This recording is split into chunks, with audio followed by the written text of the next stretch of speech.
Salam əziz müəllimlər. Bugünkü mövzumuz yeni bölməyə başlayırıq. Süni və sintetik liflərdən parçalar. Bugünkü mövzudan biz öyrənəcəyik ki, süni parçalar hansılardır, sintetik liflərdən hazırlanmış parçalar hansılardır. Bütün növ parça materialları iki böyük qrupa bölünür. Təbii parçalar, bir də kimyəvi parçalar. Kimyəvi parçalara süni parçalar da deyilir. Təbii və kimyəvi, yəni təbii və süni. Təbii parçalar heyvan, bitki, mineral mənşəli xammaldan hazırlana bilir. Hal-hazırda ən çox tələb olunan bitki və heyvan mənşəli təbii parçalardır. Bitki və heyvan mənşəli təbii parçalar ən çox tələb olunur. Bitki mənşəli parçalara pambıq və kətan parçalar aiddir. Pambıq və kətan parçalar. Heyvan mənşəli parçaları isə ipək və yun parçalardır. İpək və yun parçalar ipək qurdundan, qoyunun yunundan hazırlandığı üçün heyvan mənşəli parçalardır. Deməli, bu slaydda öyrəndiklərimiz nələr oldu müəllimlər? Bütün növ parçalar neçə qrupa bölünür? Bəli, iki qrupa bölünür. Hansılardır? Təbii və kimyəvi, yəni süni parçalar. Təbii parçalar hansı xammaldan hazırlanır? Təbii parçalar heyvan, bitki və mineral mənşəli xammaldan hazırlanır. Bəs ən çox tələb olunan hansı mənşəli parçalardır? Ən çox tələb olunan bitki və heyvan mənşəli təbii parçalardır. Bitki və heyvan mənşəli. Bitki mənşəli parçalar bəs hansılardır? Bitki mənşəli kətandır, pambıqdır. Bəs heyvan mənşəli parçalar hansılardır? Heyvanın yunundan, məsələn qoyunun yunundan yun parçalar, ipək qurdu, ipək parçaları hazırlanmasına səbəb olur. Təbii liflər. Liflər iki qrupa bölünür. Bitki mənşəli liflər, heyvan mənşəli liflər. Liflər hansı ki, parçaların lifləri var. Baxın, bu formada parça toxunur. Təbii mənşəli liflər, heyvan mənşəli liflər. Bitki mənşəli liflərin tərkibi yüksək karbohidrogendən, selülozdan ibarətdir. Baxın, bitki mənşəli nədən ibarət oldu? Karbohidrogen,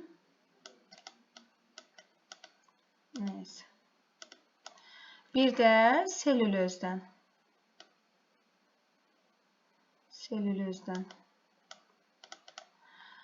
Bitki mənşəli liflər özləri iki qrupa bölünür. Bəs necə? Bir var ki, bitkinin toxumundan alınır, pambıqdan. Bir də ki, bitkinin gövdəsindən alınanlar, kətan, çətənə lifi, bax, bunların gövdəsindən alınır. Deməli, liflər iki qrupa bölünür. Hansılardır? Bitki mənşəli liflər, bir də heyvan mənşəli liflər. Bitki mənşəli liflərə nələr daxildir? Bitki mənşəli liflər karbohidrogendən, selülozdan ibarət liflər daxildir. Bitki mənşəli liflər neçə qrupa bölünür? İki qrupa. Bir var toxumundan, bir də var ki, gövdəsindən alınanlar.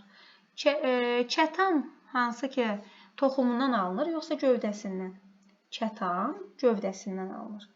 Bəs pambıq? Pambıq toxumundan, bitkinin toxumundan alınan liflərdir. Bəs çətənə lifi? Çətənə lifi də gövdəsindən alınır. Bəli, mən sual cavab eləyəndə gözümüzü ekrandan çəksək daha yaxşı olar. Heyvan mənşəli liflərin tərkibi zülali maddələrdən ibarətdir. Zülali maddələrdən və aşağıdakı kimi olur. Tərkibi keratindən ibarət olanlar, tərkibi fibroindən ibarət olanlar. Deməli, keratindən, bir də fibroindən ibarət olanlar. Hansı ki, biz öyrəndik, bitki mənşəli liflərdə toxumundan və gövdəsindən ibarət olanlar idi. Burada da heyvan mənşəli tərkibi keratindən olanlar, bir də fibroindən olanlar. Keratindən olanlar hansı ki, qoyundur, keçidir.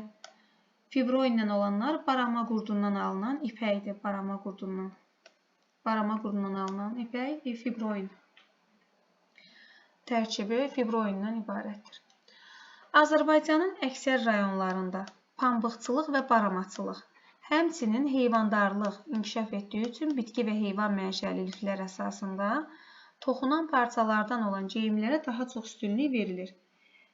Deməli, bitki və heyvan mənşəli liflərə üstünlük verilir. Müasir insanın qarderobundakı geyim əşyalarının əksəriyyəti süni hazırlanıb. Bu gün demək olar ki, bütün təbii parçalara keyfiyyəti yaxşılaşdıran süni əlavələr edilir. Bəli, təbii parçalara süni əlavələr edilir. Kimya elminin inkişafı ilə müxtəlif mənşəli xammaldan emal yolu ilə kimyəvi toxuma lifləri alınmağa başladı. Elə bu əlamətlərinə görə də parça süni və sintetik olaraq iki yerə bölünür. Süni parçalar, bir də sintetik parçalar. Gəlin görək süni parçalar hansılardır, sintetik parçalar hansılardır. Ona keçməmişdən öncə slaydımıza fikir verək. Dedik ki, heyvan mənşəli liflər hansılardan ibarətdir? Hansı maddələrdən ibarətdir? Zülali maddələrdən. Bəs hansı tərkiblərə bölünür? Tərkibi keratindən olanlar var idi. Tərkibi fibronindən ibarət olanlar var idi. Barama qurdundan alınan ipək tərkibi keratindən hazırlanır, yoxsa ki fibronindən? Barama qurdu fibronindən ibarət olanda. Bəs qoyun, keçi, bəli, tərkibi keratindən ibarət olanlardır. Ən çox hansı mənşəli liflərə üstünlük verilir?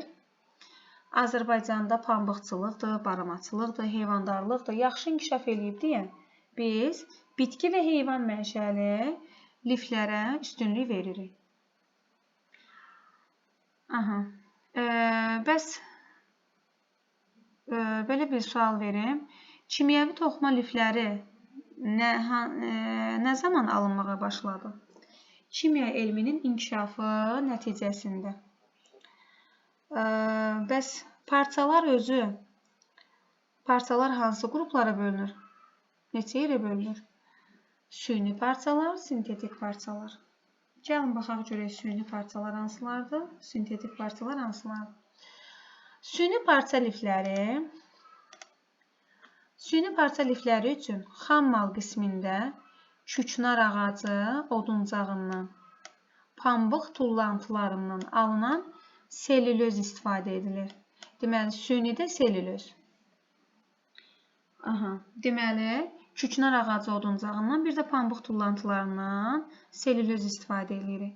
Və sintetik liflərin emalı üçün isə əsas xammal daş kömür və neftin emalından alınan qazlardır.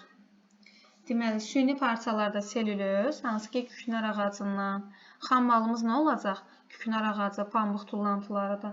Sintetik liflərdə isə xammal nədir? Daş kömür və neftdir. Neft emalından alınan qazlardır. Deməli, kimyəvi liflərin emalı üçün 3 mərhələ mövcuddur. Kimyəvi liflərin emalı. Deməli, əyirmə məhlulunun alınması, birinci əyirmə məhlulu alırıq, sonra lifi formalaşdırırıq, sonra lifləri işləyirik. Deməli, kimyəvi liflərin emalı 3 mərhələdən ibarət oldu. Əyirmə məhlulunun alınması, lifin formalaşması, bir də liflərin işlənməsi. Dedik ki, parçalar neçə yerə bölündü? 2 yerə bölündü. Hansılar idi? Süni və sintetik. Selülozdan alınanlar hansı idi? Sintetik idi, yoxsa süni? Süni idi. Bəli, xammal olaraq nə istifadə elədik? Küknar ağacı oduncağından, bir də ki, pambıq tullantılarından. Bəs qazlardan alınan hansı parçaydı? Süni, yoxsa sintetik? Sintetik. Xammal olaraq nə istifadə elədik? Xammal olaraq daş kömür və neftdən istifadə elədik. Kimyəvi liflərin emalı neçə mərhələdən ibarətdir? 3 mərhələdən ibarətdir. Əyirmə məhlulunun alınması, formalaşması, bir də liflərin işlənməsi. Gəlin görək, əyirmə məhlulunun alınması necə baş verir? Mineral liflərdən başqa yerdə qalan bütün kimyəvi liflər əyirmə məhlulu və ərintilərdən alınır. Yerdə qalan bütün kimyəvi liflər əyirmə məhlulu və ərintilərdən alınır. Məsələn, süni liflər qələvidə həll edilmiş selüloz kütləsindən, sintetik liflər isə müxtəlif maddələrin, baxın, kimyəvi reaksiyalar nəticəsində əldə edilir. Süni liflər selüloz kütləsindən, sintetiklər isə kimyəvi reaksiyalardan. Bunu bayaq da biz öyrəndik ki, selüloz kütləsi hansıları idi? Küknar ağacının oduncağı idi. Daha sonra pambıq tullantıları idi. Sintetikdə isə xammal olaraq daş, kömür və neftin emalından alınan qazlar idi. Kimyəvi reaksiyalar nəticəsində sintetik lifləri alırdıq. Bəs lifin formalaşması nədir? Lifin formalaşması qatı əyirmə məhlulu, çoxsaylı xırda deşikləri olan qapaqlardan. Bu qapaqlara nə deyirlər? Filierlər deyirlər. Filierlərdən keçirilir. Qatı əyirmə məhlulu. Deməli, məhlul hansı ki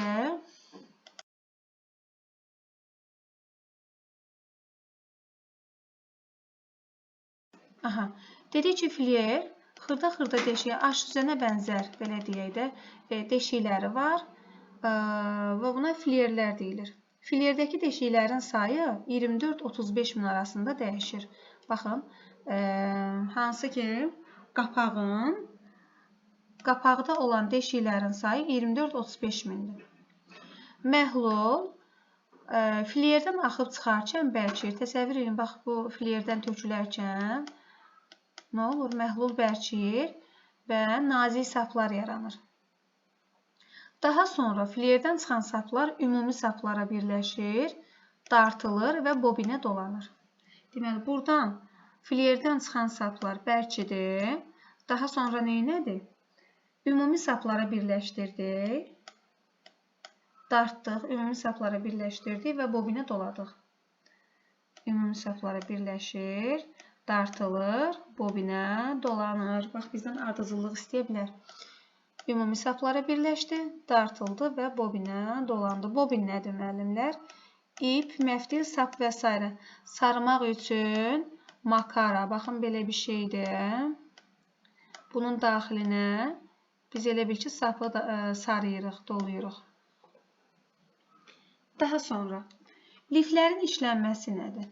Liflərin işlənməsi alınan saplar mərhələlərdən keçir. Necə? Hansı mərhələlərdə? Yuyulur, qurudulur, burulur, termiki emal, yəni burulmanı bərkitmək üçün.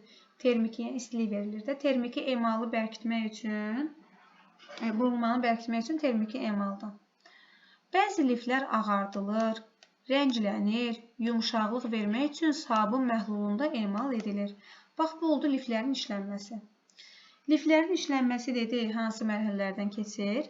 Yuyulma, qurudulma, burulma, termiki emal. Dedik ki, bəzi liflər emal edilir. Necə emal edilir? Ağardıla bilir, rənglənə bilir, sabun məhlulunda yumşaqlıq vermək üçün emal edilir. Sonra dedik ki, lifin formalaşmasında nə baş verir?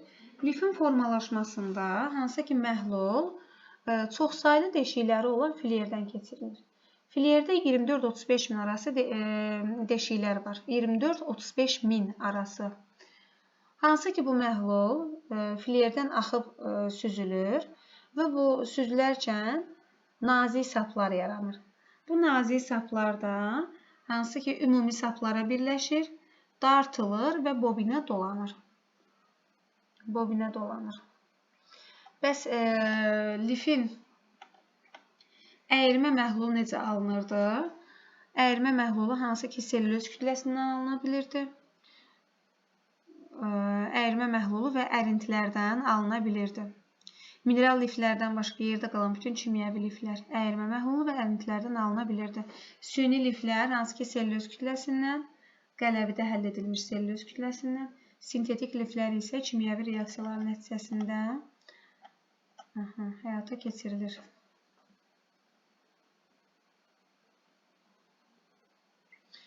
Gəlin baxaq. Süni parçalar viskoz liflərdən alınır. Viskoz, süni parçalar viskoz liflərdən alınır. Viskoz lifləri, bax, süni parçalar demişdik ki, selülözdən alınır. Xam mal kimi nə istifadə elədi? Küknar ağacı oduncağı, daha sonra pambıq tullantıları. Bəli, pambıq tullantıları və küknar ağacı oduncağı. Viskoz lifləri küknar ağacı oduncağının yonqarından heç bir qatışıq əlavə edilmədən alınır.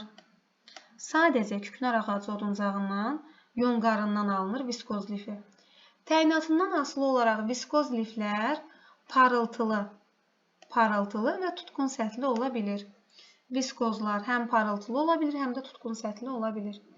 Liflərin parıltısına, qalınlığına, burulmasını dəyişməklə viskoz parçasına ipək, pambıq və yun görüntüsü vermək olar. Deməli, bunlara ipək, pambıq, yun görüntüsünü necə veririk? Parıltısını, qalınlığını, burulmasını dəyişərək. Qalınlaşdırılmış viskoz saplardan istifadə etməklə kətan görüntüsü almaq olur. Qalınlığını, hansı ki, qalınlaşdırılmış viskoz saplardan kətan görüntüsü almaq olar. Viskoz parçaları möhkəmliyinə görə təbii ipəkdən geri qalır. Amma bununla yanaşı kifayət qədər davamlı viskoz parçalarda istehsal edilir. Yaş vəziyyətdə belə parçaların möhkəmliyi 50-60% aşağı düşür. Deməli, yaş olanda öz möhkəmliyini itirir. 50-60% öz möhkəmliyini itirir. Viskoz pambığa nisbətən nəmi daha yaxşı obturur. Pambığa nisbətən nəmi yaxşı obturur. Amma davamlılıqda ondan geri qalır. Viskoz liflər kətan və pambıq lifləri kimi yanır. Bəli, yanmasına baxaq. Kətan və pambıq lifləri kimi yanır. Tez alışır. Bax, tərkibi nədəndir? Küknar ağacı oduncağındandır. Tez alışır, alovu düz olur, parlaq olur. Yanmış kağız iyi verir. Niyə? Ağacdan hazırlanıb, ağac yonqarından. Yanandan sonra yerində tez dağılan açıq boz rəngli kül qalır. Viskoz lifləri bitki liflərindən fərqli olaraq qələvi və turşuların təsirinə həssasdır. Bəli, bitki liflərindən fərqli olaraq qələvi və turşuların təsirinə həssasdır. Deməli, bu slaydda biz viskoz lifləri haqqında öyrəndik. Öyrəndik ki, viskoz lifləri hansı tərkibdən ibarətdir? Küknar ağacı oduncağının yonqarından. Bəs səthi necə olur? Parıltılı da ola bilir, tutqun səthli də ola bilir. İpək, pambıq və yun görüntüsünü vermək üçün liflər necə olur? Parıltısını, qalınlığını, burulmasını dəyişərək biz ona ipək, pambıq və yun görüntüsünü verə bilirik. Qalınlaşdırılmış viskoz liflərdən hansı parçanın görüntüsünü almaq olur? Qalınlaşdırılmış viskoz saplardan istifadə etməklə kətan görüntüsünü alırıq. Viskoz parçalar ipəyə bərabərdir, yoxsa ki, möhkəmliyinə görə ipəkdən geri qalır. Viskoz parçalar təbii ipəkdən geri qalır, möhkəmliyinə görə. İpək daha möhkəmdir. Daha sonra yaş vəziyyətdə bəs necə olur? Yaş vəziyyətdə öz möhkəmliyini itirir. Neçə faiz? 50-60%. Viskoz pambığa nisbətən nəmi yaxşı obturur, amma davamlılığı ondan geri qalır. Bəs yanması necədir? Yanması kətan və pambıq lifi kimi yanır. Bəs kətan, pambıq lifi necə yanır? Tez alışır, alovu düz olur, parlaq olur alovu. Bir də tərkibi oduncaqdan olduğundan yanmış kağız iyi verir. Yanandan sonra da yerində nə qalır? Açıq rəngli kül, açıq boz rəngli kül. Bitki liflərindən fərqli olaraq qələvi və turşuların təsirinə həssasdır. Bax, bu öyrəndiyimiz viskoz lifləri idi. Bu da viskoz liflərdən alınmış parçadır. Asetat və 3-asetat lifləri. Təmiz selülözdən yox, asetil selülözdən hazırlanır. Təmiz selülözdən deyil, asetil selülözdən hazırlanır. Təmiz selülöz hansıydı? Küknar ağacı, selülöz hansıydı? Ümumiyyətlə, küknar ağacı oduncağının yonqarından. Xam mal qismində oduncaq və pambıq tullantıları işlədilir. Asetat və 3-asetat liflərdən alınmış parçalar xarici görünüşlərinə görə hansı parçaya oxşayır? Təbii ipəyə oxşayır. Parlaq səthə malikdir. Bəs viskoz necə idi? Həm parlaq səthə malik idi, həm parlaq, həm də tutqun səthli idi.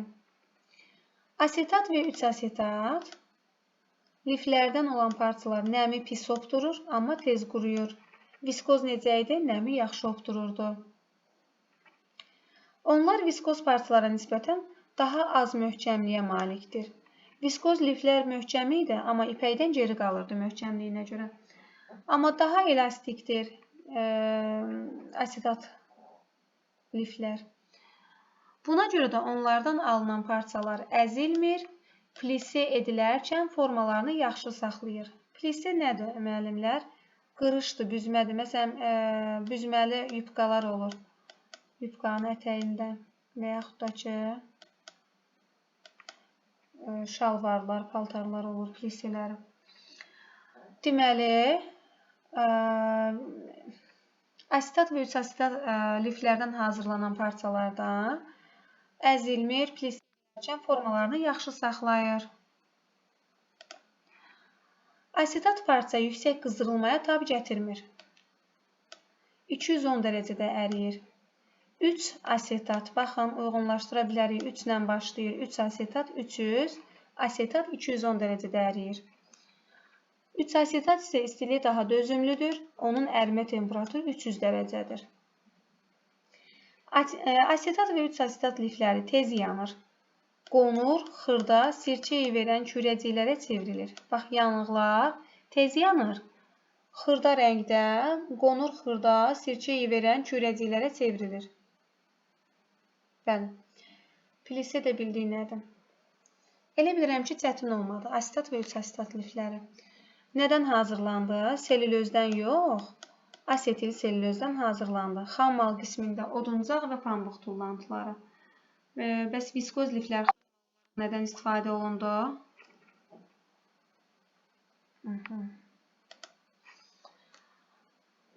Asetat və 3-asetat liflər hansı ki, oduncaq pambıq tullantılarından, viskoz isə küknar ağacı oduncağından hazırlandı. Nəmi pis obtururdu asetat? Sintetik parçalar emal edilir. Necə? Poliefir, poliamid və poliakril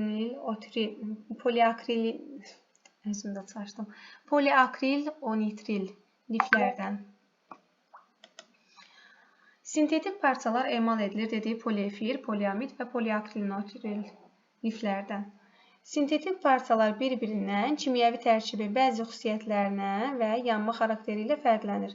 Deməli, həm kimyəvi tərkibinə görə sintetik parçalar, həm də ki, yanma xarakterinə görə fərqlənir.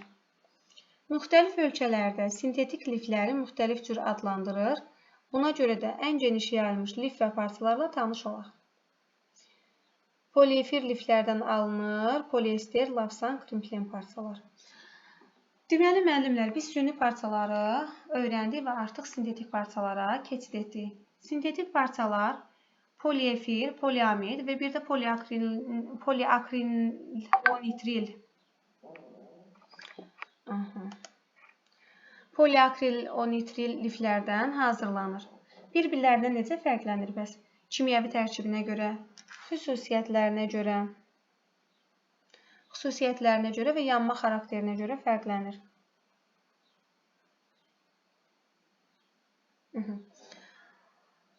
Gəlin indi poliefir liflərlə tanış olaq. Poliefir liflər poliesterdir, lavsandır, krimplen parçalardır. Baxın, poliefirlər yumuşaq olur, elastik olur və möhkəmdir. Demək olar ki, əzilmir, qızdırılma zamanı qat və pliseləri yaxşı saxlayır, gündə ağarmır, cüvə və mikroorqanizmlərlə zədələnmir.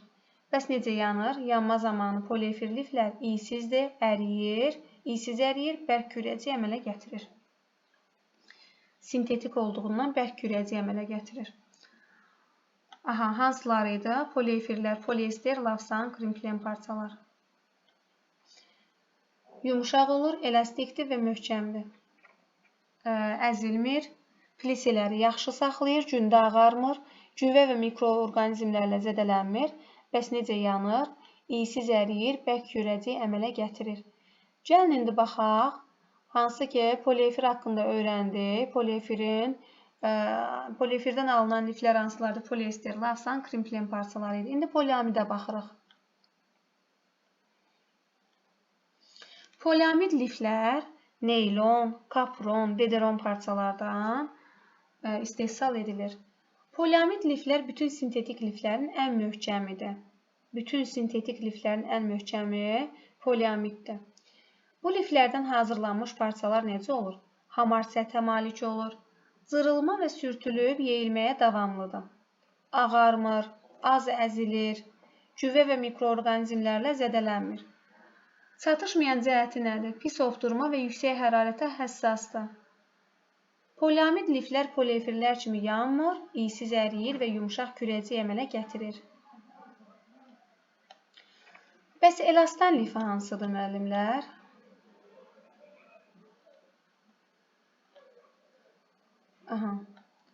Elastan lifi, buna lycra da deyilir, əsasən digər liflərlə qatışdırılır. Elastan lifləri dartılma zamanı çox elastikdir. Öz uzunluqlarını 7 dəfə böyüdüb, daha sonra əvvəlki ölçüyə qədər qısala bilir. Böyüyür və olduğu vəziyyətə qayıda bilir, qısala bilir.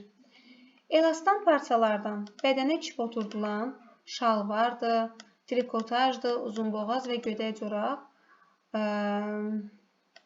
məmulatların istehsalında istifadə edilir. Belə geyim bədənə yapışır, amma elastik olduğu üçün hərəkətə mane olmur. Elastikdə hərəkətə mane olmur. Elastandan olan məmulatlar yaxşı dartılır, az əzilir və möhkəmliyi ilə fərqlənir. Bax, bu elastan lifinin quruluşudur, elastan lifidir və elastan parçasıdır. Deməli, biz sintetik liflər haqqında öyrəndik. Poliefir, poliamid və poliakrilonitril liflərdən ibarətdir.